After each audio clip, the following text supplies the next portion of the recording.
আসসালামু আলাইকুম everyone, welcome to science bakery. সবাইকে ওয়েলকাম করছি আমাদের এমসিকিউ মাস্টার ক্লাস কোর্সের আজকের কেমিস্ট্রি ক্লাসে। তো আজকে আমরা এমসিকিউর চ্যাপ্টার 3 অর্থাৎ কেমিস্ট্রির চ্যাপ্টার 3 পদার্থের গঠন, এই চ্যাপ্টারটার এমসিকিউ গুলো সলভ করব। সো শুরুতে একটা টাইপ দেওয়া আছে মৌলিক পদার্থ, যৌগিক পদার্থ। আমরা এগুলো খুব ভালো মতো জানি যে আমাদের মৌলিক পদার্থ হচ্ছে আমাদের যে আমরা সোডিয়াম, হাইড্রোজেন, এই পদার্থগুলোর যে নাম বলতেছি এগুলো সবই আসলে মৌলিক পদার্থ। কিন্তু দুইটা মৌল মিলে যুক্ত হয়ে যখন নতুন কোনো যৌগ গঠন করে তখন আমরা ওটাকে বলতে চাচ্ছি যৌগিক পদার্থ। যেমন ধরো এখানে সোডিয়াম, তারপরে আমার হাইড্রোজেন, ক্লোরিন, এগুলো আলাদা আলাদা তিনটা মৌলিক পদার্থ, কিন্তু দুইটা মৌলিক পদার্থ যুক্ত হয়ে কি গঠন করে বলতো? যৌগিক পদার্থ। যেমন সোডিয়াম ক্লোরাইড। আবার এই ক্লোরিন আর হাইড্রোজেন মিলে গঠন করে হচ্ছে হাইড্রোক্লোরিক গ্যাস, যেটাকে আমরা আবার লিকুইড ফরমেশনে বলতেছি হাইড্রোক্লোরিক অ্যাসিড অর্থাৎ HCl। তো এদেরকে আমরা বলতে চাচ্ছি যৌগিক পদার্থ, যেগুলো সম্পর্কে আমরা আসলে খুব ভালো মতোই অবগত আছি। এবার দেখো আমাদের আরেকটা টাইপ হচ্ছে পরমাণু ও অণু। তো অণু হচ্ছে দুইটা পরমাণু মিলে আসলে তৈরি হয়, এবং পরমাণু অণুর পার্থক্য অনেক সময় তোমাদের খ নাম্বারে অনুধাবন প্রশ্নে আসে, এবং অনেকের কাছে এই জিনিসগুলো স্পষ্ট থাকে না। পরমাণু হচ্ছে আমাদের, আমি এটা একটু তোমাদেরকে এখানে লিখে দেই আগের স্লাইডটাতে, পরমাণু আর অণুর পার্থক্য। এই যে এইসব এমসিকিউ সবাই পারবা। তোমাকে যদি এখন মৌলিক পদার্থ জিজ্ঞেস করা হয়, তারপর হচ্ছে পরমাণু অণু জিজ্ঞেস করা হয়, তখন দেখবো অনেকে সংজ্ঞাও বলতে পারতেছে না, কিন্তু চিনে বুঝে, কিন্তু মানে বলতে পারতেছে না গুছে। একটু আগে আমরা যে মৌলিক পদার্থগুলো লিখছিলাম যে সোডিয়াম, ক্লোরিন, হাইড্রোজেন, এগুলা হচ্ছে এক একটা পরমাণু, অর্থাৎ মৌলিক পদার্থের যে একক সেটাকে আমরা বলতেছি পরমাণু। আবার ধরো এই যে অক্সিজেন একটা পরমাণু, কিন্তু O2 এটা একটা অণু, অর্থাৎ দুইটা অক্সিজেন পরমাণু মিলে কিন্তু আমার অণু তৈরি হয়েছে। তাহলে অণুটাকে আমরা বলতে পারছি হচ্ছে যৌগিক পদার্থের একক। আবার পরমাণু একটু গোলাকার আকৃতির হয়, কারণ এটাতে যেহেতু শুধুমাত্র আমার ইলেকট্রন, প্রোটন, নিউট্রন থাকে। আমার অণুতেও ইলেকট্রন, প্রোটন, নিউট্রন থাকে, তবে পরমাণুর সংখ্যা থেকে বেশি থাকে। আবার অণুর আকৃতি গুলো হচ্ছে গোলাকার টাইপের হয়ে থাকে, কিন্তু আমার এই অণুর আকৃতি এক একটার এক এক রকম হয়। যেমন ধরো কার্বন ডাই অক্সাইড, তার আকৃতি কিন্তু আমাদের এরকম একটু সরল রৈখিক টাইপের থাকে। তারপরে অ্যামোনিয়া একটু চতুস্তলিকীয় টাইপের আকৃতি থাকে, এই যে এরকম। ঠিক আছে, অ্যামোনিয়ার আকৃতিটা মোটামুটি এরকম থাকে। তারপরে অণু, পরমাণু হচ্ছে একটু সক্রিয় থাকে, অন্য কারোর সাথে যুক্ত হইতে চায়, কিন্তু আমার মানে অণু যেগুলো থাকে সেগুলো একটু স্থিতিশীল থাকে কম্পারেটিভলি আমার পরমাণু থেকে আর কি। তো এই বেসিক পার্থক্যগুলো জানা থাকলে আমাদের জন্য সুবিধা। দেখো এখানে আমাদেরকে বলছে ওজোন অণুর সংকেত কোনটি? ওজনটা হচ্ছে আমাদের O3। তারপরে অ্যালুমিনিয়াম নাইট্রেট যোগে নাইট্রেট আয়নের মোট সংখ্যা কত? এখন এই প্রশ্নের উত্তর তুমি দিতে পারবা না যদি তুমি অ্যালুমিনিয়াম নাইট্রেটের সংকেত না জানো। এখন আমরা জানি অ্যালুমিনিয়ামের সংকেত Al, নাইট্রেটের হচ্ছে NO3, কিন্তু এটা অ্যালুমিনিয়াম নাইট্রেটের সংকেত না। আমাদের যদি সংকেত জানতে হয়, আমাদের এই যে বিভিন্ন পরমাণুর যে যোজনীগুলো আছে এবং তাদের যে তারপর যৌগমূলকের যে যোজনীগুলো আছে, এগুলো হচ্ছে আমাদের মুখস্থ থাকা লাগবে। তখন আমরা হচ্ছে এদের মানে সংকেতগুলো নিজে থেকে লিখতে পারবো। যেমন ধরো নাইট্রেটের যোজনী 1, তারপরে আমার সালফেটের যোজনী 2, অ্যালুমিনিয়ামের যোজনী হচ্ছে 3, তারপরে যে সোডিয়ামের আমার 1 যোজনী, তারপরে পটাশিয়ামের 1, ম্যাগনেসিয়ামের 2। তো এখন যদি আমি এদের সংকেত লিখতে চাই অ্যালুমিনিয়াম নাইট্রেটের সংকেতের ক্ষেত্রে একটা কথা মনে রাখবা, যৌগে যোজনী চেঞ্জ হয়।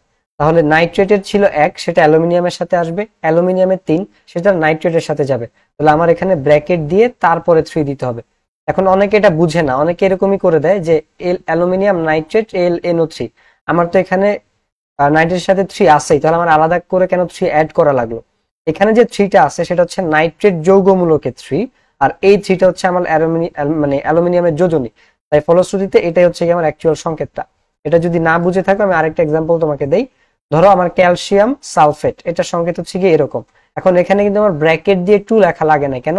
কারণ ক্যালসিয়ামের যোজনী 2, সালফেটেরও যোজনী 2, দুজনে যখন সমান হয় কারোর সাথে আমার কোনো কিছু অ্যাড করার প্রয়োজন নাই।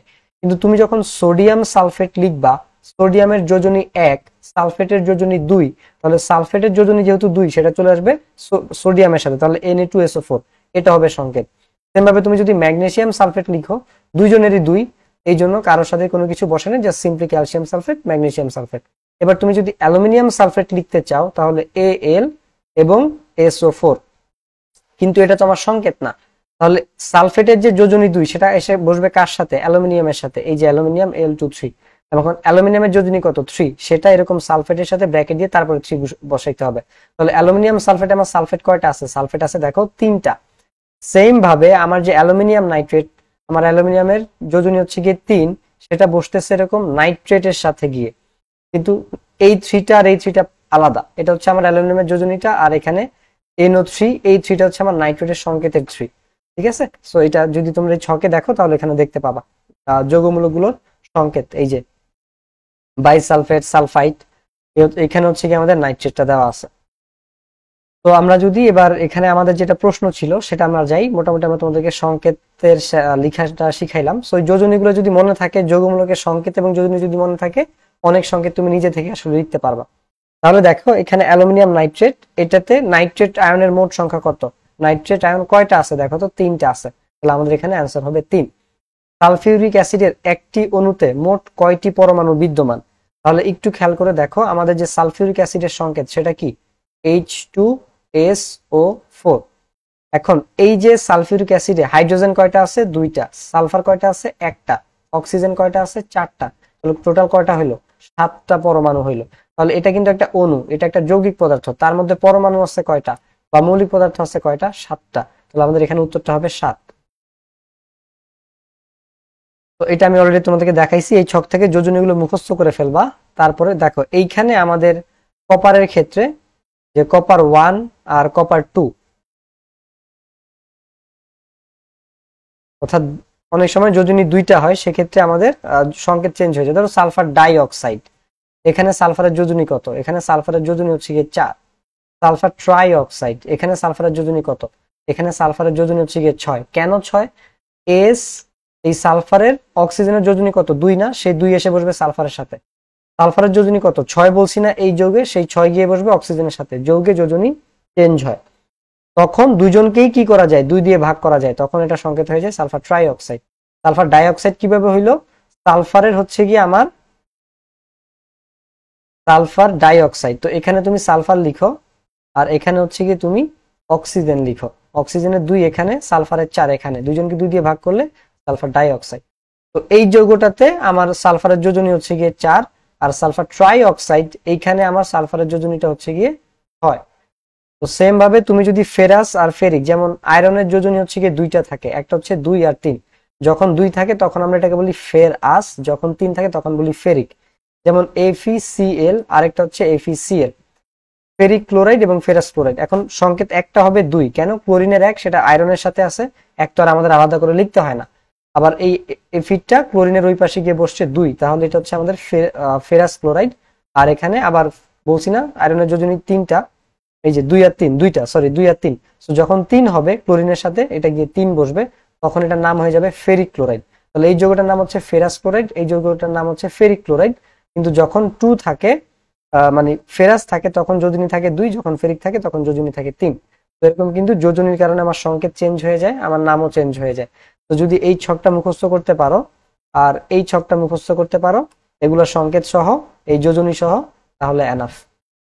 আর সংকেত মুখস্থ করলে এগুলার যৌগমূলকের ক্ষেত্রে আমার যোজনী এমনি মুখস্থ হয়ে যাবে। একটা প্লাস মানে যোজনী প্লাস, মানে যোজনী তো আর প্লাস মাইনাস না, 1। তো আদান সংখ্যাটাই আসলে আমার যোজনী। এই যে দেখো একটা মাইনাস, তার মানে যোজনী 1। এই যে 2 মাইনাস, তার মানে যোজনী 2। তারপর এখানে যে 3 মাইনাস, তার মানে যোজনী 3, এরকম। সো সংকেতের যদি আরেকটা বিষয় আমি এখানে তোমাকে বলে দেই, দেখো ধরো আমি সে টু সে ক্যালসিয়াম ফসফেট লিখতে চাই, তো ফসফেটের সংকেত আমরা একটু আগে ছকে কি দেখলাম? POF3 মাইনাস, তাহলে ক্যালসিয়াম ফসফেট, তুমি এখানে KPO4। এখন ফসফেটের যোজনী তো 3, এই 3টে এসে বলবে ক্যালসিয়ামের সাথে, আর ক্যালসিয়ামের যোজনী তো 2, সেটা বসবে আমার ফসফেটের সাথে। তুমি এভাবে 2 বসাই দিও না, এরকম ব্র্যাকেট দিয়ে তারপরে 2 বসাইতে হবে, ঠিক আছে? তো এই জিনিসটা আর কি একটু মনে রাখার চেষ্টা করবা। তো এইভাবে যোজনী মুখস্থ থাকলে তুমি সহজে আসলে সংকেত লিখতে পারবা।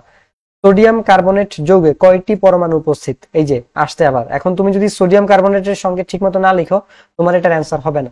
তো যারা এই যোজনী পারবা না, তাদের হচ্ছে গিয়ে এই সোডিয়াম কার্বনেট এই সংকেতটা লিখবা। তো যারা এই ভুল সংকেতটা লিখবা, তাদের মতো উত্তর হবে কত? সোডিয়াম 1টা, কার্বন 1টা, অক্সিজেন 3টা, তাহলে টোটাল পরমাণু হবে 5টা। কিন্তু সঠিক সংকেত হচ্ছে Na2CO3। কেন? কারণ কার্বনেটের যোজনী 2, সেটা বসছে সোডিয়ামের সাথে, আর সোডিয়ামের 1 সেটা আমার কার্বনেটের সাথে, তোমার ব্র্যাকেট দিয়ে 1 লেখার দরকার নাই। তাহলে সোডিয়াম আছে আমার 2টা, কার্বন আছে 1টা, তারপরে অক্সিজেন আছে 3টা, তাহলে আমার এখানে আসলে টোটাল 6। তাহলে আমার আনসার হবে আসলে 6টা। তুমি যদি সংকেত না জানো, তুমি কিন্তু এই অ্যান্সার গুলো মানে করতে পারবা না। আর দেখো এগুলো কিন্তু বোর্ড প্রশ্নে আসে। তারপরে পরবর্তীতে যদি আমরা যাই, মৌলের প্রতীক এগুলো মুখস্থ করে ফেলবে। এই ছকটা আমি এই জন্য রাখছি, বইয়ে দেওয়া আছে যে কোনটা ল্যাটিন নাম কি ছিল। কারণ সোডিয়াম নামের প্রথম অক্ষর আমার সোডিয়ামের সংকেত এস হওয়ার কথা, আমরা কেন সোডিয়ামকে এন এ লিখি প্রতীক, এটা ল্যাটিন নাম থেকে আসছে, ন্যাট্রিয়াম, কাপরাম, তারপরে পটাশিয়ামের কে, পটাশিয়াম তো পি দিয়ে শুরু হওয়ার কথা, বাট আমরা কেন কে লিখি, কারণ তার ল্যাটিন নামটা হচ্ছে গিয়ে ক্যালিয়াম। প্রত্যেকটা ল্যাটিন নাম মুখস্থ করবা, এখান থেকে এমসিকিউ বোর্ড পরীক্ষা এবং বিভিন্ন স্কুলে আসে। সংকেত কিভাবে মনে রাখতে হয় সেটা একটু আগে আমি শিখাই দিয়েছি তোমাকে। এবার আসো এইখানে যে ইলেকট্রনের প্রকৃত আধান কোনটি। ইলেকট্রনের প্রকৃত আধান হচ্ছে গিয়ে আমরা জানি -1.6 × 10⁻⁻19 কুলম। তো এখানে ইলেকট্রনের চার্জ যেহেতু নেগেটিভ, এটা আধান, এটা প্রোটনেরও আধান ইলেকট্রনেরও আধান, কিন্তু প্রোটনেরটা প্লাস আর ইলেকট্রনেরটা হচ্ছে গিয়ে মাইনাস। তাহলে আমাদের এখানে এটা হবে 3 নাম্বারটা। অনেকে কনফিউজড হয়ে যাবে, আমি কি -1 দাগাবো নাকি -1.6 × 10⁻⁻19টা দাগাবো। এখানে প্রকৃত আধানটা চাইছে, এজন্য আমাদেরকে -1.6 × 10⁻⁻19টা দিতে হবে। এটা একটা ছক আমি তোমাকে এখানে দিয়ে দিছি, দেখো এই যে আমাদের এখানে কিন্তু এই ছকে প্রকৃত আধান দেওয়া আছে, আর এটা হচ্ছে আপেক্ষিক আধান। এই যে -1টা হচ্ছে আপেক্ষিক আধান। তো এই ছোট ছোট জিনিস ঠিকই ইজি জিনিস, কিন্তু পরীক্ষার হলে গিয়ে কনফিউজড হয়ে যাবে। কারণ -1 তুমি জানো, ঠিক আছে, ইলেকট্রনের চার্জটা আমার নেগেটিভ, তো সেই হিসেবে এটা -1 আমি লিখতেই পারি, কিন্তু এই -1টা আসলে আমার আপেক্ষিক আধান। কিন্তু প্লাস আধান কোনটা বল, মানে প্রকৃত আধান কোনটা, -1.6 × 10⁻⁻19 কুলম। এবার দেখো একটি প্রোটনের প্রকৃত ভর কত। একটি প্রোটনের প্রকৃত ভর হচ্ছে, এই যে আমাদের এখানে প্রকৃত ভরগুলো দেওয়া আছে। তো ইলেকট্রনের ভরটা সবচেয়ে বেশি আসে, বাট এখানে প্রোটনের ভরটা, এই যে বলছেন ইলেকট্রনের প্রকৃত ভর কত, দেখো কতবার এই প্রশ্নগুলো রিপিট হয়েছে। তো এই ছকটা একদম ছোটস্থ করে ফেলবা, কারণ এই ছকটা থেকে আমাদের এমসিকিউ গুলো কিন্তু অনেক, দেখো 16, 16, 19, আর এটা তো 17, 15, 21, 21। তো তুমি এখান থেকে কমন পাবা, শিওর থাকো ইনশাল্লাহ। তাহলে আমাদের এখানে প্রোটনের প্রকৃত ভরটা কত, 1.67 × 10⁻⁻14 গ্রাম। তাহলে 673, যেহেতু পার্থক্যগুলো খুব ছোট ছোট, এটা কিন্তু ভালো মতো পড়তে হবে। এখন তুমি এখানে কোনটা দাগাবা একটু খেয়াল করে দেখো। তোমার এখানে প্রোটনের প্রকৃত ভর দেওয়া আছে 1.673 × 10⁻24, নিউট্রনেরটা দেওয়া আছে 675। তাহলে তোমার এখানে যে অপশনগুলো আছে, এখানে দেওয়া আছে 1.67, এখানে দেওয়া আছে 1.675, পিটি ক্লোজ। তো তোমার এখানে কিন্তু 3 দেওয়া নাই, যে 1.673 স্পেসিফিকলি কিন্তু 3টা দেওয়া নাই। তখন তুমি আসলে কিভাবে, মানে অপশনে কোনটা দাগাবা, তুমি কি 5 দাগাবা নাকি হচ্ছে কি এটা দাগাবা? তোমাকে এটা দাগাইতে হবে, কারণ দেখো এই দুইটা কিন্তু আমার অ্যান্সার হবে না, এই দুইটা আগেই বাদ। এখন কম্পিটিশন হচ্ছে এই দুইটার মধ্যে, আমি কনফিউজড হয়ে আছি বা ম্যাক্সিমাম স্টুডেন্ট কনফিউজড হয়ে থাকবে। কিন্তু এই ভরটা শিওরলি নিউট্রনের, ভরটা শিওরলি নিউট্রন, কারণ 675, এই জন্য আমার এটাও হবে না। আমার হোক প্রোটনেরটা 1.673, এরপরে 10⁻⁻24, হয়তো এই 3টা নাই, বাট স্টিল যেহেতু 3জন অলরেডি বাদ হয়ে গেছে, আছে একজন, এই জন্য মনদের ভালো হিসেবে আমার 4 নাম্বারটা হচ্ছে গিয়ে আনসার হবে। তো সহজ চ্যাপ্টার হইলেও এই কনফিউশন জিনিসগুলো, মানে এই কনফিউশনগুলো তুমি কিন্তু এই কনফিউশনের কারণে ঠিকই ভুল করে দিয়ে চলে আসবা। তো পরপর দুইটা জিনিস দেখলাম, এই একটা এই একটা। এখান ইলেকট্রনের ভরে ইজি হইলেও এখানে একটা প্যাচ দেওয়া যায়, আসো তোমাকে আমি দেখাচ্ছি। তোমার বইয়ে যে এককটা দেওয়া আছে সেটা গ্রাম এককে দেওয়া আছে, যে 9.11 × 10⁻⁻28 গ্রাম। তো তোমার এখানে দেখো অপশনে কিন্তু 28 গ্রামই আছে, কিন্তু এই সেম অপশনটা যদি ঘুরায় দেয় কেজি এককে দেয়, তখন তোমার আনসারটা হবে 9.11 × 10⁻31 কেজি। তো তোমাকে দেখতে হবে আমার এটা কি গ্রাম এককে দেওয়া নাকি কেজি এককে দেওয়া। তোমার বইয়ে কিন্তু গ্রাম এককে দেওয়া আছে, যদি কেজি এককে দেয় তখন কিন্তু -28 হবে না, -31 হবে। তো তোমার পরীক্ষায় শিওর থাকো ইলেকট্রনের ভরটা কেজি এককে, এই যে এবারই আসবে এসএসসি 24-এ।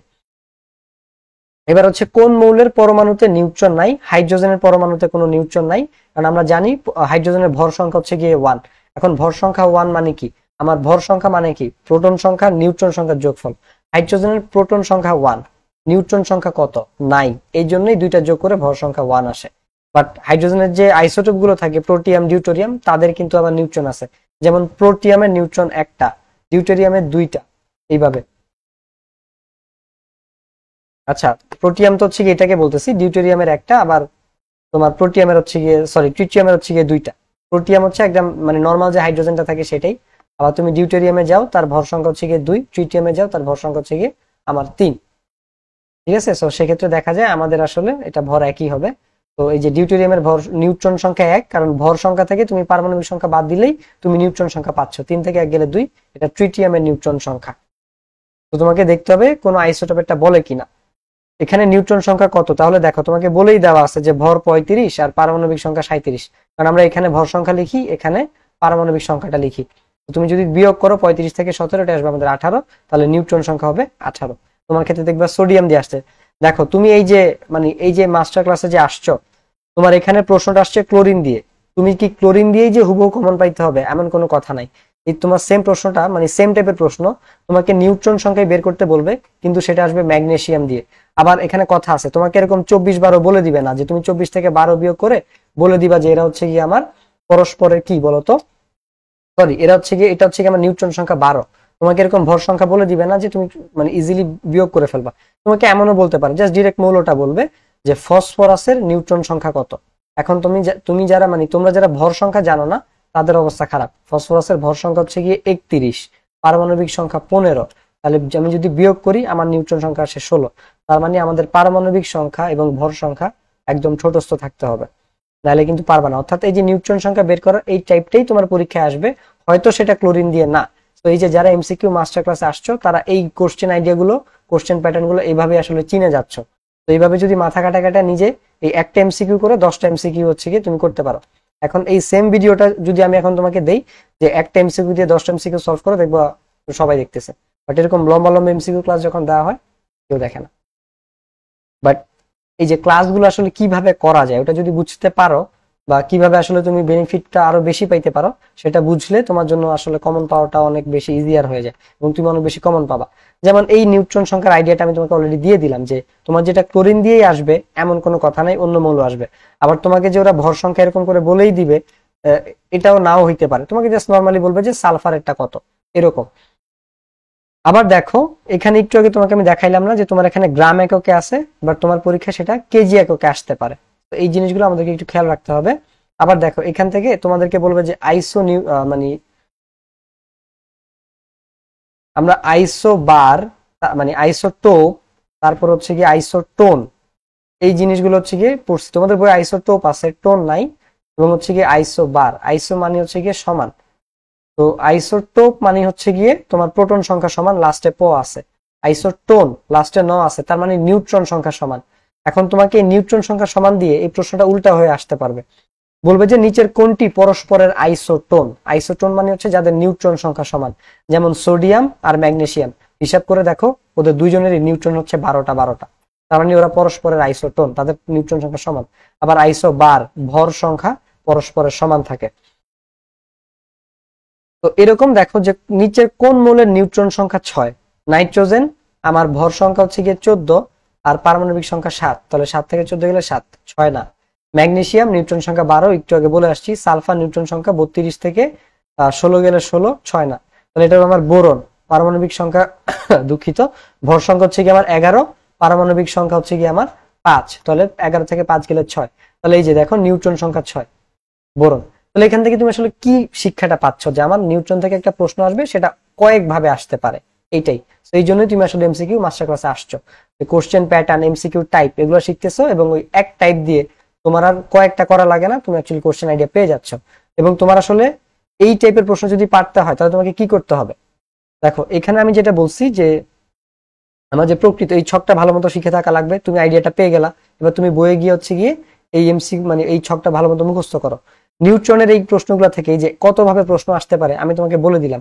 তোমার কাজ কি, সুন্দর মতো প্রত্যেকটা মৌলের 35 পর্যন্ত বা হচ্ছে গিয়ে 30 পর্যন্ত তুমি ভর সংখ্যাগুলো মুখস্থ করে ফেলতে পারো। আর হচ্ছে গিয়ে পারমাণবিক সংখ্যাগুলো তো অবশ্যই মুখস্থ থাকা লাগবে, তাহলে এই টাইপের প্রশ্ন তুমি ইজিলি অ্যান্সার করতে পারবা। অ্যালুমিনিয়াম 3+ এর প্রোটন সংখ্যা কত? এখন দিস ইজ ইন্টারেস্টিং, এই প্রশ্নটা একটু পেঁচানো, সতর্কতার সহিত দেখতে হবে। অনেকে অ্যালুমিনিয়াম 3+, এই কথাটার মানে কি? এই কথাটার মানে হচ্ছে 3টি ইলেকট্রন ত্যাগ করেছে, 3টি ইলেকট্রন ত্যাগ করেছে, মানে ওর কাছে নাই। এখন আমরা জানি একটা নিরপেক্ষ পরমাণুতে প্রোটন সংখ্যা আর ইলেকট্রন সংখ্যা সমান থাকে। অ্যালুমিনিয়ামের প্রোটন সংখ্যা পারমাণবিক সংখ্যা কত? 13, তার মানে তার প্রোটন সংখ্যাও 13, ইলেকট্রন সংখ্যাও কি 13। কিন্তু সে 3+ মানে কি 3টে ইলেকট্রন ত্যাগ করেছে, তার মানে তার 3টে ইলেকট্রন নাই। তার মানে তার মধ্যে এখন ইলেকট্রন আছে 10টা, ইলেকট্রন আছে 10টা, কিন্তু প্রোটন সংখ্যার কি কোনো পরিবর্তন হয়েছে? প্রোটন সংখ্যার কিন্তু কোনো পরিবর্তন হয় নাই। তাহলে এই যে অ্যালুমিনিয়াম 3+ এর প্রোটন সংখ্যা কত? এটার হবে আমাদের আসলে 10 না 13, ঠিক আছে 13ই হবে, যেটা পারমাণবিক সংখ্যা ওইটাই। কারণ 3+ মানে হচ্ছে ভাই আমার ইলেকট্রন ত্যাগ করছে, ইলেকট্রন কমে গেছে, 10টা হয়ে গেছে, প্রোটন সংখ্যার কিন্তু কোনো চেঞ্জ হয় নাই। লিথিয়াম প্লাস আয়নের ইলেকট্রন সংখ্যা কত? তো লিথিয়ামের পারমাণবিক সংখ্যা 3, তার মানে ইলেকট্রন সংখ্যা জানতে চাইছে, একটা প্লাস মানে একটা ইলেকট্রন ছেড়ে দিছে, তার মানে এখন 2টা ইলেকট্রন আছে। এবার দেখো গ্লুকোজের একটি অণুতে মোট কতটি নিউট্রন বিদ্যমান? এখন যারা গ্লুকোজের সংকেত জানে না তারা এই প্রশ্নে অ্যান্সার করতে পারবে না। গ্লুকোজের সংকেত হচ্ছে C6H12O6। এখন আমাদের এখানে মোট নিউট্রন সংখ্যা কত?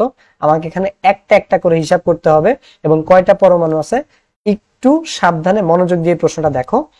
যে আমার এখানে কার্বন ডাই অক্সাইড আছে 6টা, তো আমি একটা কার্বনের নিউট্রন সংখ্যা হিসাব করি, কার্বনের ভর সংখ্যা 12, পারমাণবিক সংখ্যা 6, তাহলে আমি যদি বিয়োগ করি কার্বনের নিউট্রন সংখ্যা হচ্ছে গিয়ে 6। এখন কার্বন, আমার গ্লুকোজের কার্বন আছে কয়টা? 6টা, তাহলে 6 × 6, কার্বনের নিউট্রন 36, একটা হিন্টস আমি পাইলাম। হাইড্রোজেনের নিউট্রন সংখ্যা কত? হাইড্রোজেনের কোনো নিউট্রন নাই, ও আগেই হিসাব থেকে বাদ, যেটা আমরা জানি। তারপর অক্সিজেন, অক্সিজেনের পারমাণবিক সংখ্যা কত? 8, আর ভর সংখ্যা হচ্ছে গিয়ে 16, তাহলে 16 থেকে 8 গেলে তুমি পাবা 8, তার মানে তোমার এখানে 8টা হচ্ছে গিয়ে নিউট্রন আছে। এখন গ্লুকোজ অণুতে অক্সিজেন আছে কয়টা? 6টা, তাহলে 6 × 8, তুমি টোটাল নিউট্রন পেলে হচ্ছে গিয়ে 48টা, তাহলে 48, মানে এই দুইটা যোগ করো, 6 আর 8 14, 4 হাতে আছে 1, 5 3 8, তাহলে তোমার 84টা নিউট্রন তুমি আসলে এখান থেকে মোট মার্ক পাইছো। ঠিক আছে, সো এই ধরনের এমসিকিউ দেখো নিউট্রন দিয়ে অনেকগুলো প্রশ্ন আসছে। এবার বলছে ডিউটেরিয়ামের ভর সংখ্যা কত? আমি তোমাকে একটু আগে বলছি যে ডিউটেরিয়ামের ভর সংখ্যা হচ্ছে গিয়ে তোমার 2, এবং তোমাকে যদি বলে ডিউটেরিয়ামের নিউট্রন সংখ্যা কত, তাহলে সেটা হবে 1। রাদারফোর্ড পরমাণু মডেল আবিষ্কার হয় কত সালে? 1911। নিলস বোরের পরমাণু মডেল প্রদান করেন হচ্ছে তার 2 বছর পরে 1913 সালে। কোনটির বর্ণালী বোর পরমাণু মডেল ব্যাখ্যা করতে পারে? এটা হচ্ছে গিয়ে হাইড্রোজেন বর্ণালী। এই প্রশ্নটা মানে আমি একটু তোমাদেরকে বলে দেই যে এটা অনেকে বুঝে না হাইড্রোজেন বর্ণালীটা। তোমরা হচ্ছে এইচএসসি তে গেলে তখন ডিটেলস পড়াশোনা করবা। হাইড্রোজেন বর্ণালী দেখো, তোমাকে বলবে যে লিথিয়াম 2+ হাইড্রোজেন বর্ণালী দেখাবে কি না, বা লিথিয়াম 2+ হাইড্রোজেন বর্ণালী প্রদর্শন করবে কি না। এখন অনেকে বলবে যে হাইড্রোজেন বর্ণালী লিথিয়াম কেন আসছে, বাট অ্যাকচুয়ালি এটা করবে।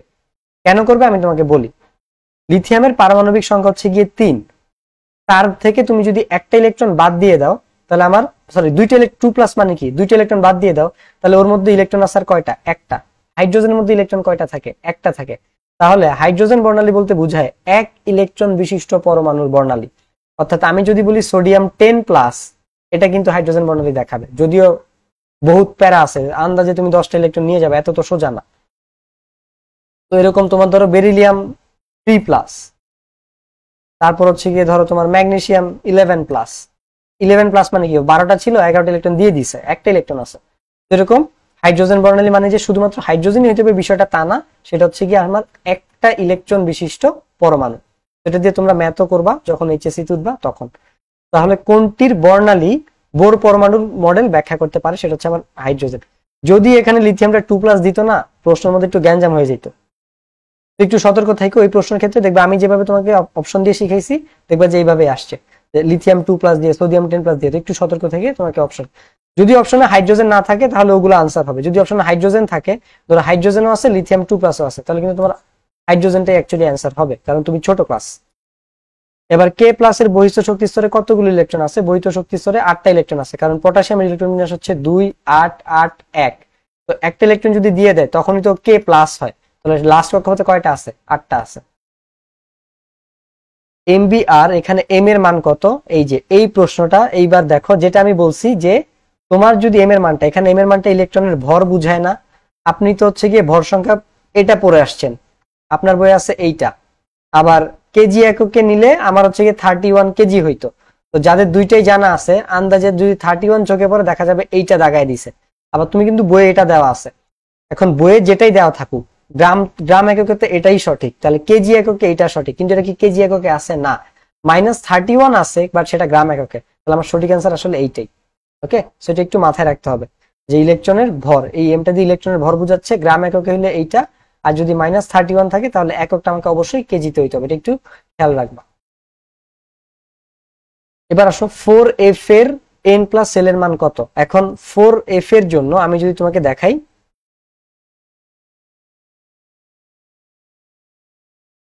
দেখো এখানে বলা হয়েছে যে 4f এর জন্য আমার n প্লাস l এর মান কত। তো s এর জন্য আমার l এর মান কত হয়, s এর জন্য l এর মান 0, p এর জন্য 1, d অরবিটালের জন্য 2, f অরবিটালের জন্য 3, আর n দিয়ে হচ্ছে কি আমরা কক্ষপথ সংখ্যাটাকে বুঝাচ্ছি।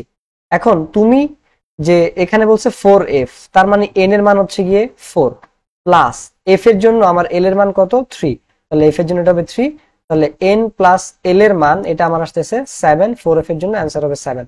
তোমাকে যদি 3d বলে তাহলে 3 প্লাস d এর জন্য এটা কত হবে 2 হবে, তাহলে এটা হবে আমার 5। ওকে, সো ইলেকট্রন আগে 3d তে না গিয়ে 4s এ কেন যায় আমরা এটা পড়ছিলাম। এবার বলছে এটা হচ্ছে কোন আয়নের ইলেকট্রন বিন্যাস, কোন পরমাণুর, সেটা কিন্তু বলে নাই। তো একটু খেয়াল করে দেখো, তোমাকে পুরোটা লিখো 1s2 2s2 2p6 3s2 3p6 3d5। এই যে দেখো আমার এখানে 2টা 4টা 6 10টা 12টা 18টা 23টা ইলেকট্রন আছে। 23টা ইলেকট্রন আছে কার, ক্যান্ডিনিয়াম টাইটানিয়াম ভেনাডিয়ামের, কিন্তু আমার এখানে অপশনে কিন্তু ভেনাডিয়াম নাই, আমার এটা আয়নের। তো বলছে যে এখানে কার ইলেকট্রন সংখ্যা, দেখো Fe2+। এখন আমরা জানি আয়রনের পারমাণবিক সংখ্যা 26, 2+ মানে কি ইলেকট্রন সংখ্যা 24টা, কিন্তু আমি এখানে হিসাব করে দেখছি আমার ইলেকট্রন আছে টোটাল 23টা, তার মানে আমার অপশন ক অ্যান্সার হবে না। এবার আসো Fe3+, আমি জানি আয়রনের পারমাণবিক সংখ্যা 26, 3+ মানে হচ্ছে 3টা ইলেকট্রন ছেড়ে দিছে, 3 বাদ, তার মানে ইলেকট্রন আছে 23টা, এই যে 2 এ 2 এ 4 মিলে গেছে, তাহলে আমার অ্যান্সার হবে এইটা। এই ধরনের অপশনের ক্ষেত্রে তোমাকে হচ্ছে অপশন টেস্ট করে তারপরে সঠিক উত্তরটা দাগাইতে হবে। Fe3+ আয়নের এম শেলে কতটি ইলেকট্রন রয়েছে, এম শেল মানে কি আমরা পড়ছি না, K L M N O P, এইভাবে যাইতে থাকবে। কে মানে প্রথম শেল, ফার্স্ট শেল, যেখানে আমার 2টা থাকে, এল মানে সেকেন্ড শেল, যেখানে আমার 8টা ইলেকট্রন থাকে, এম মানে হচ্ছে কি আমার থার্ড শেল, যেখানে আমাদের 18টা ইলেকট্রন থাকে। এখন আমার আয়রন Fe3+ এর ক্ষেত্রে এম শেলে কয়টা ইলেকট্রন আছে, আমরা যদি প্রথম কক্ষপথে দেখি 2 8 10টা হয়ে গেছে। Fe3+ মানে কি 23টা ইলেকট্রন ওর মধ্যে আছে। এখন আমার 10টা কিন্তু হয়ে গেছে, প্রথম 2টা কক্ষপথে 10টা হয়ে গেছে, আমাকে বলছে এম শেলে মানে তৃতীয় কক্ষপথে তাহলে কয়টা আছে, তাহলে আমার 10টা অলরেডি আছে, 23 হইতে আর কত লাগে 13 লাগে, তাহলে আমার এম শেলে 13টা ইলেকট্রন আছে। 18টা হাইয়েস্ট থাকতে পারে, বাট আছে 13টা, আনসার হবে 13। তো আশা করি এটা তুমি বুঝতে পারছো। এবার দেখো কোন ইলেকট্রন বিন্যাসটি Fe3+ আয়নের জন্য প্রযোজ্য। তো এই Fe3+ এটা দেখো 3 ভাবে প্রশ্নটা আসছে, একই প্রশ্ন 3 ভাবে তোমার আসছে। তুমি এটা দেখো দিনাজপুর বোর্ডে এই প্রশ্নটা এইভাবে আসলো 2019 সালে, তারপরে সেম প্রশ্ন ময়মনসিংহ বোর্ডে আসছে 2020 সালে, অন্যভাবে আসলো। সেম প্রশ্ন রাজশাহী বোর্ডে আসছে 17 সালে, তাহলে 17 19 20 একই প্রশ্ন, প্যাটার্ন চেঞ্জ হয়ে আসছে। তার মানে তোমার বেসিক যদি ক্লিয়ার থাকে, আবার এই সেম প্রশ্ন দেখো 19 আর 21 সালে আসছে, এবং এটা কুমিল্লা জেলা স্কুলের প্রশ্নটা আসছে। আমরা 4টা প্রশ্ন বেসিক্যালি সেম টাইপেরই দেখলাম। তাহলে আয়রনের এম শেলে কতটি ইলেকট্রন আছে, এটা কিন্তু Fe3+ বলে নাই। Fe3+ যদি বলতো তাহলে আমার অ্যান্সার হইতো 13, বাট যেহেতু Fe বলছে মানে শুধু আয়রন বলছে, তাহলে 2 8, আমার যেহেতু আয়রনের পারমাণবিক সংখ্যা 26, তাহলে এটা তো আমার কে শেল, এটা আমার এল শেল, এম শেলে কত হবে, এম শেলে হবে 16টা, তাই না, 2 8 10 16, বাট 16 আমার অপশনে নাই। দেখো আয়রনের এম শেলে কতটি, তাহলে এখানে অপশনে ভুল দেওয়া আছে, অপশনে ভুল দেওয়া আছে। দেখো কেন, কিভাবে বুঝছো অপশনে ভুল দেওয়া আছে একটু খেয়াল করো। আমরা জানি আয়রন পারমাণবিক সংখ্যা 26, তার মানে ইলেকট্রন সংখ্যা হবে কত 26টা, তাহলে কে এল এম আমরা জানি আমার কে শেলে হাইয়েস্ট 2টা ইলেকট্রন থাকতে পারে, এল শেলে হাইয়েস্ট 8টা ইলেকট্রন থাকতে পারে, আর এম শেলে হাইয়েস্ট 18টা থাকতে পারে, কিন্তু আমার আয়রনের ক্ষেত্রে 18টাই আছে কিনা সেটা তো আমি জানি না। 2 আর 8 মিলে 10 হয়, আমার যদি 26 হইতে হয় তাহলে এম শেলে আরো 16টা ইলেকট্রন থাকবে, এই 16 আমার অপশনে নেই, তাহলে এখন অ্যান্সার কোনটা হবে, এখানে আমার প্রশ্নটা ভুল, নাইলে হচ্ছে কি অপশনে ভুল, দুইটা রেখে, তার মানে সোজা কথা এখানে সঠিক উত্তর কিন্তু আমার নাই। তো এই ক্ষেত্রে তুমি কি করবা, এই ক্ষেত্রে তুমি যে কোনো একটা দাগে দিয়ে আসতে পারো। আমার মতে মানে Fe2+ হয়তো সারা দিতে চাইছেন, Fe3+ দিলে 13 আনসার হয়, Fe2+ দিলে 14 আনসার হয়, তুমি চাইলে 14 দাগাইতে পারো অথবা নাও দাগাইতে পারো, এটা তুমি এমনিতেই বোনাস মার্কস পাবা। তো বাংলাদেশে এই জিনিসগুলো আসলে স্পষ্ট না এখনো, যে আমার যদি অপশন ভুল থাকে বা প্রশ্ন ভুল থাকে আমি আসলে দাগাবো নাকি দাগাবো না। এখন হইতে পারে তোমাকে ভুল প্রশ্ন দিয়ে জাজ করতেছে, তুমি যদি দাগাও তার মানে তুমি আন্দাজে দাগাইছো, তুমি জানো না। ঠিক আছে, তুমি যদি দাগাও তার মানে তুমি আন্দাজে দাগাইছো, তুমি সঠিক উত্তর জানো না। তুমি যদি জানতা যে সঠিক উত্তর নাই তাহলে তো তুমি দাগাইতা না। তো এখন অ্যাকচুয়ালি যে কি বুঝায় জিনিসটা আমিও জানি না, তোমার অনেক স্যারও জানে না। কিন্তু যারা পরীক্ষায় গার্ড দিতেন তাদেরকে যখন আমরা বলতাম অপশনে ভুল আছে, তারা বলে দাগায়ও না। আবার কেউ বলতো যে একটা দাগায় রাখো, এটা তো এমনিতেই নাম্বার পাবা। তো এই যে এক একজন এক এক কথা বলতেছে, তার মানে কি তারা নিজেরাও শিওর না। এবার দেখো কোন ইলেকট্রন বিন্যাসটি আয়রন। তো সেম ভাবে দেখো, সেম প্রশ্ন বারবার রিপিট হচ্ছে, যেটা আমি তোমাকে বললাম এইখানে এইখানে এখানে। তো এই আনসারটা তোমাদের এখন পারার কথা যে Fe3+ এর জন্য কোনটা হবে। তো 3p6 পর্যন্ত 18টা, তারপর ইলেকট্রন 4s এ যায়, 3d তে না গিয়ে আমার 20টা হয়ে গেল। Fe3+ মানে 23টি ইলেকট্রন, তার মানে লাস্টে 3d3 হবে। তো 3d3 কই আছে, এই যে 3d3 আছে, তাহলে এটা আমার অ্যান্সার। তো এই জিনিসগুলা, আর এগুলো যদি তোমাদের কনসেপ্ট বুঝতে ঝামেলা হয় তাহলে আমাদের কেমিস্ট্রি কোর্স এনরোল করতে পারো, ওইখানে এগুলো আমি ইনশাল্লাহ ভেঙে চুরে তোমাদেরকে পড়াবো। বা তোমাদের মানে এমসিকিউ কোর্সেও তো তোমাদের হচ্ছে কি প্রবলেম হলে আমাকে ডিরেক্টলি নক করতে পারো, জানাইতে পারো যে ভাই এমসিকিউটার ব্যাখ্যাটা বুঝি নাই। আর কেমিস্ট্রি ক্ষেত্রে তো এমনিতেই কেমিস্ট্রির যে কোনো প্রবলেম নিয়ে যোগাযোগ করতে পারবা। কোনটি ডি অরবিটাল অর্ধপূর্ণ, ম্যাঙ্গানিজ, জিঙ্ক নাকি হচ্ছে গিয়ে কপার, আয়রন? সবগুলার ডি অরবিটাল না, অর্ধপূর্ণ সবগুলার না, সরি, এটা হচ্ছে করে দেখতে হবে। কপারের অর্ধপূর্ণ না, কপারেরও না, কপারের হচ্ছে গিয়ে 3d10 আসে। ম্যাঙ্গানিজ হইতে পারে, ম্যাঙ্গানিজ এখানে অপশন হবে, আমি তোমাকে দেখাই। দেখো জিঙ্কের 30, তো তাহলে দেখো আমাদের 3p6 পর্যন্ত 18 হয়, তারপরে 4s2 তে যায়, তারপরে 3d তে আসে, এই পর্যন্ত 30। তাহলে এটা হচ্ছে জিঙ্কের টাকলাম। জিঙ্কেরটা কি অর্ধপূর্ণ হয়েছে? না, জিঙ্কেরটা পূর্ণ হয়ে গেছে। আর কপারের হচ্ছে গিয়ে 4s1 3d10, যেটা ব্যতিক্রমধর্মী ইলেকট্রন বিন্যাস। তাহলে কপারও বাদ, জিঙ্কও বাদ। এবার আসো আয়রন 26, তাহলে 4s2 হইলে আমার 20 হয়, আরো 6টা লাগে, 3d6 হয়। 3d6 কি অর্ধপূর্ণ? না, ডিতে হাইয়েস্ট 10টা থাকতে পারে, তার মানে অর্ধপূর্ণ মানে d5। এবার আসো ম্যাঙ্গানিজে, ম্যাঙ্গানিজের ক্ষেত্রে কি হয়? 3p6 3d5 4s2, তার মানে 25। তো ম্যাঙ্গানিজের পারমাণবিক সংখ্যা যেহেতু 25, এই যে d5 অর্ধপূর্ণ, তাহলে ডি অরবিটাল ম্যাঙ্গানিজের ক্ষেত্রে অর্ধপূর্ণ। এবার আসো ডি উপস্তরে সর্বোচ্চ ইলেকট্রন ধারণ ক্ষমতা কত? একটু আগে বলছি ডি উপস্তরে হাইয়েস্ট 10টা ইলেকট্রন থাকতে পারে, এস এ হাইয়েস্ট 2টা থাকতে পারে, পি তে হাইয়েস্ট 6টা থাকতে পারে, ডি তে হাইয়েস্ট 10টা থাকতে পারে, এফ এ হাইয়েস্ট 14টা থাকতে পারে। ঠিক আছে, মুখস্থ করে ফেলো, আশা করি অলরেডি অনেকে জানো। এবার বলছে অরবিটাল সমূহের সঠিক ক্রম কোনটি। এইখানে একটু ধরা খাওয়ার চান্স আছে, আপনাকে হচ্ছে গিয়ে অপশন টেস্ট করে তারপরে যাইতে হবে। অর্থাৎ এই প্রত্যেকটা অপশনের n+l এর মান বের করতে হবে, এটাও সমস্যা না, অনেকগুলা। তো কিভাবে করবো আমি বলি তোমাকে। ক নাম্বারের অপশন টেস্ট আমরা করি। 3s, এস এর জন্য তো এল এর মান 0, তাহলে n+l এর মান এখানে শুধু 3, এখানে হচ্ছে গিয়ে 4 হবে, এখানে হচ্ছে গিয়ে 5 হবে, এখানে হচ্ছে গিয়ে বলছে অরবিটাল সময় শক্তির ক্রম, শক্তির ক্রম চাইছে, ইলেকট্রন কোনটাতে আগে যাবে সেটা জানতে চাইনি। 4f কত হয়? পি এর জন্য তো আমার 1, তাহলে এটা হচ্ছে গিয়ে 5 হয়। এখন 5 হইলেও যেটার আমার n এর মানটা কম থাকে ইলেকট্রন ওইটাতে আগে যায়। তো এইখানে দেখো 3 4 3 4 5 5, তো এটা মোটামুটি আমাদের এই ক্রমটা ঠিক আছে, কিন্তু এটা তো অ্যাকুরেট না। আমার 5 5 তো সমান, এই 5 থেকে তো এই 5 বড় না, সো এটা আমি এখন শিওর না এটা হবে কিনা। খ নাম্বারটা যদি অন্যগুলো এলোমেলো হয়ে যায় তাহলে এটাই আনসার হবে মন্দের ভালো হিসেবে। খ নাম্বারটা চেক করি।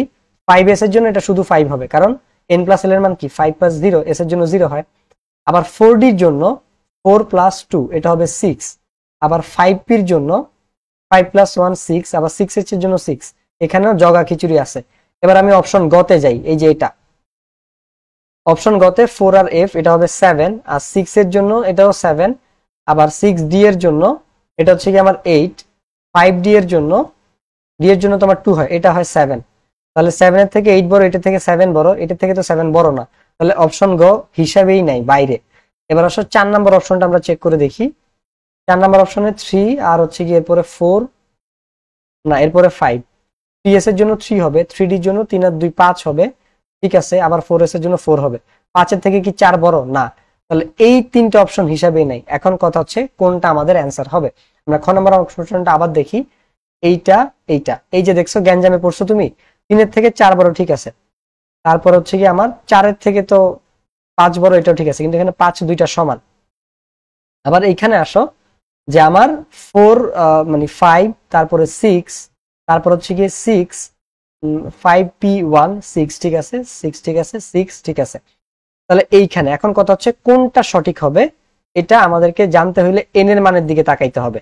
তো তুমি একটু কি বলছি যে এন এর মান যেটা ছোট সেটা, তো এখানে গ্যাঞ্জাম এই দুইজনের মধ্যে 2.5 এর মধ্যে 2.5 এর মধ্যে দেখো তো 3D আর 4P, এই 3 এর মানটা ছোট, তার মানে ইলেকট্রন আগে এখানেই যাবে, তাহলে এটা মোটামুটি লজিক্যাল, এটা লজিক্যাল। এবার আসো এই জায়গায়, যেখানে এই 6 মানে হচ্ছে 4D, ইলেকট্রন আগে এই জায়গায় যাবে, ইলেকট্রন আগে 5P তে যাবে, ইলেকট্রন আগে 6S এ যাবে, তো এটার এন এর মানটা ছোট, তাহলে ইলেকট্রন আগে এই জায়গাটা যাবে, এটা ঠিক আছে। এখন দুইটাই তো লজিক্যাল, এখন কথা হচ্ছে তোমার সঠিক আনসার তাহলে কোনটা। আমার এখানে ক নাম্বারও যে সিচুয়েশন, খ নাম্বারও সেই সিচুয়েশন, যে আমার লাস্টে 5 মিলে যাচ্ছে, এদিকে 5 6 6 6, তো এইখানে যেহেতু গ্যাঞ্জাম একটু কম, ওই হিসেবে অ্যান্সারটা আসলে ক। ঠিক আছে, এবার হচ্ছে গিয়ে তো এই জিনিসগুলো হচ্ছে কনফিউজ হয়ে যাবে। একে হচ্ছে তোমাকে অপশন টেস্ট করতে অনেক টাইম লাগবে, তাও তো কপাল ভালো যে এই দুইটা হিসাব থেকে বাদ হয়ে গেছে, যারা বুঝায় তারা এমনিতেই বুঝে যাবা। আমি তো তোমাকে ভেঙে ভেঙে করে দেখাইছি, বাট তুমি তো এরকম প্র্যাকটিস করতে করতে গিয়ে তোমার তো আর পরীক্ষা এরকম চারটাই ভেঙে ভেঙে করা লাগবে না, তুমি মুখে মুখে করে ফেলতে পারবা। আমি তো অনেকগুলো মুখে মুখে করছি, পরে জাস্ট তোমাকে দেখানোর জন্য আসলে যোগ করে করে, এই যে এখানে যোগ করে করে দেখাইছি, যাতে তুমি সেটা করতে পারো, মানে বুঝতে পারো যে কিভাবে আমি ক্রমটা বের করলাম ঠিক আছে কিনা। নিচের উপস্তরগুলোর মধ্যে কোনটির শক্তি বেশি?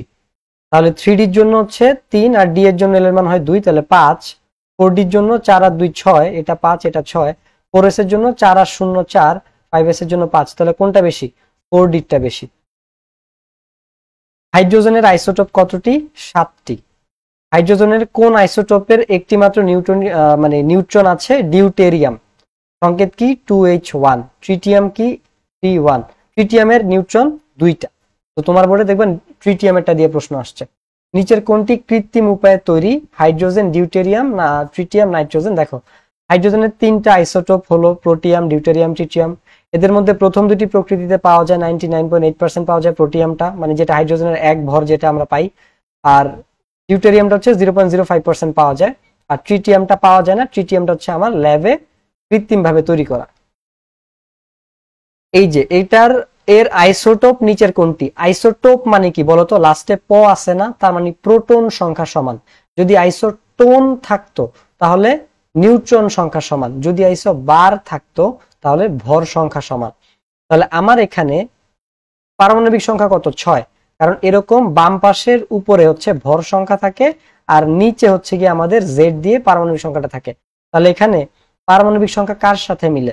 এখানে কার্বনের ভর সংখ্যা হচ্ছে গিয়ে পারমাণবিক সংখ্যা হচ্ছে গিয়ে 6, আর এইটারও পারমাণবিক সংখ্যা 6, তাহলে এটার আইসোটোপ হবে আমাদের কার্বন।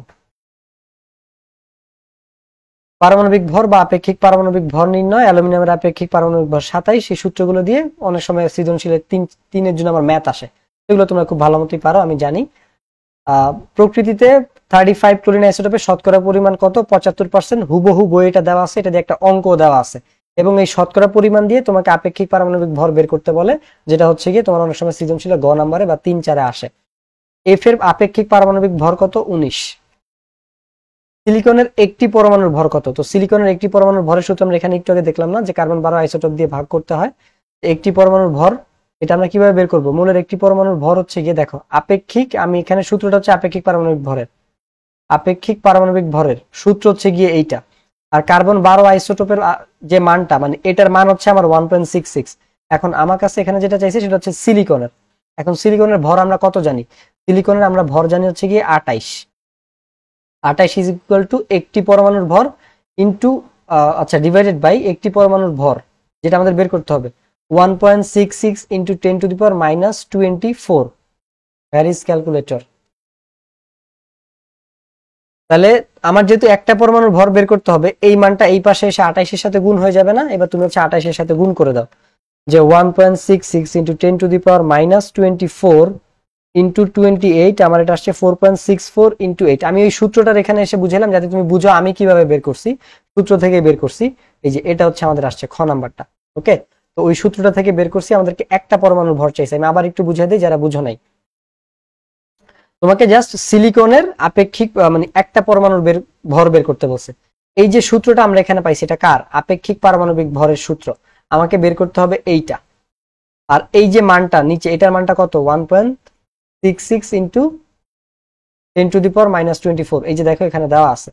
আর তোমার লাগবে একটা পরমাণুর ভর, আর এই পাশে কি আছে? আপেক্ষিক পরমাণুর ভর। সিলিকনের পারমাণবিক ভর কত 28, এখানে 28 বসায় দাও। তোমার লাগবে এইটা, তাহলে এই দুইটাকে আর গুণ করে দাও। কেউ যদি না বুঝো কমেন্টে জানাও বা আমাকে মেসেজ করো, তাহলেই হবে। আইসোটোপের শতকরা যে এখানে দেখাই দিছি এই ম্যাথগুলো, এটা তোমাদের গ নাম্বারে আসে অনেক সময়। তো এখান থেকে এমসিকিউ আসছে যে এত 38%, 62% হইলে আমার অক্সিজেনের আপেক্ষিক পারমাণবিক ভর কত। তো এটা 16 হবে, আমরা জানি মুখস্থ। তারপর আমি একটু তোমাদেরকে করে দেখাই। আমরা যেটা করব, ভর সংখ্যার সাথে পার্সেন্টেজ যোগ মানে গুণ করে যোগ করব, তারপর হচ্ছে 100 দিয়ে ভাগ করব।